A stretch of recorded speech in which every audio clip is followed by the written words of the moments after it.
Hello friends, welcome back to our channel. నేను మీ భీమవరం బుల్లి. అందరూ ఎలా ఉన్నారు? ఈరోజు మనం పర్ఫెక్ట్గా పన్నీర్ని ఎలా తయారు చేయాలో చూసేద్దాం. ఇలా చేస్తే కనుక చాలా సాఫ్ట్గా ఉండే పన్నీర్ని చాలా ఈజీగా ఇంట్లోనే చేసేయచ్చు. మరి ప్రాసెస్లోకి వెళ్ళిపోదామా? దీనికోసం ముందుగా అడుగు మందంగా ఉన్న గిన్నెలోకి 1 లీటర్ పాలను పోసుకోవాలి. నేను ఇక్కడ గేదె పాలను వాడుతున్నాను. మీరు ప్యాకెట్ పాలతో అయినా చేసుకోవచ్చండి. బాగా చిక్కని పాలను తీసుకుంటే కనుక పన్నీర్ క్వాంటిటీ ఇంకా క్వాలిటీ చాలా బాగుంటుందన్నమాట. ఈ పాలని హై హీట్ మీద మాత్రమే మరిగించుకోవాలండి. బాగా కలుపుతూ మాత్రమే మరిగించుకోవాలి, లేదంటే అడుగంటేస్తుంది అన్నమాట. చూడండి, ఇలా మరిగి ఒక పొంగు వస్తే సరిపోతుంది, మరీ ఎక్కువగా మరగక్కర్లేదు. ఇలా ఒక పొంగు వచ్చాక స్టవ్ ఆఫ్ చేసి వెంటనే 2 నుంచి 4 నిమ్మకాయల రసాన్ని పోసుకోవాలి.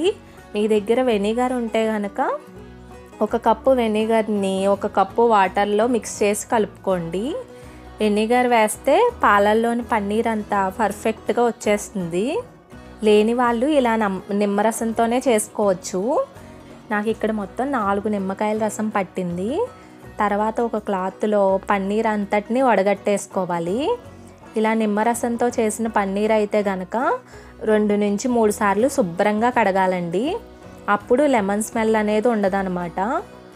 ఇక్కడ చూడండి, పాలు మరుగుతున్నప్పుడు మా బాబుని చూస్తూ నేను సరిగ్గా కదపలేదు, అందుకనే కొద్దిగా అడుగంటి ఇలా కొద్దిగా బ్రౌనిష్ కలర్ వచ్చింది. మీరు మాత్రం కదుపుతోనే మరిగించుకోండి.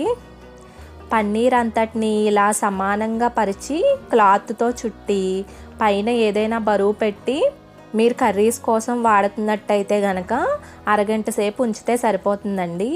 లేదా మీరు ఇంకా ఏదైనా టిక్కాస్ కోసం అయితే కనుక 2 గంటల పాటు ఉంచాలన్నమాట.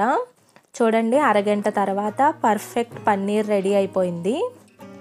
ఇప్పుడు ఇలా స్క్వేర్ పీసెస్లా కట్ చేసుకుని ఎయిర్ టైట్ బాక్స్లో స్టోర్ చేసుకుంటే 2 రోజుల పాటు నిల్వ ఉంటుంది.